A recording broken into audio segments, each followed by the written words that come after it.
اور ابھی آپ کو بتائیں کہ کراچی لیاقت آباد کے نجی اسپتال میں 14 ماہ قبل 3 بچوں کے باپ کی ہلاکت کا معاملہ سندھ ہیلتھ کیئر کمیشن کا بڑا فیصلہ ہیلتھ کمیشن کی رپورٹ سامنے آ گئی ہے۔ اس حوالے سے مزید تفصیلات جانتے ہیں نمائندہ 5 نیوز شائستہ زیدی سے۔ شائستہ بتائیے گا کیا تفصیلات ہیں؟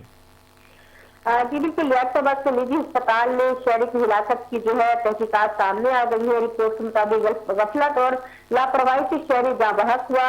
رپورٹ کے مطابق نجی اسپتال میں ایمرجنسی سہولیات اور تربیت یافتہ عملے کی شدید کمی ثابت ہوئی۔ 32 سالہ نوجوان انیس متین کی موت طبی غفلت اور ناقص نظام علاج کے باعث پیش آئی۔ رپورٹ میں یہ بھی بات ثابت ہو گئی کہ ایمرجنسی روم میں وینٹیلیٹر، کریش کارٹ اور بنیادی آلات موجود نہیں تھے۔ ایمرجنسی ڈاکٹر کے پاس BLS اور ACLS کی تربیت بھی نہیں تھی۔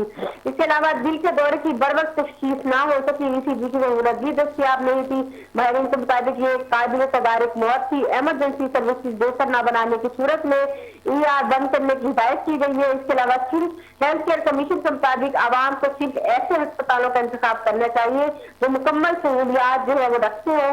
متاثرہ خاندان کو 30 دن میں اپیل کا قانونی حق بھی حاصل ہے۔ سپر مارکیٹ پولیس نے واقعے کا مقدمہ بھی درج کرنے سے انکار کر دیا۔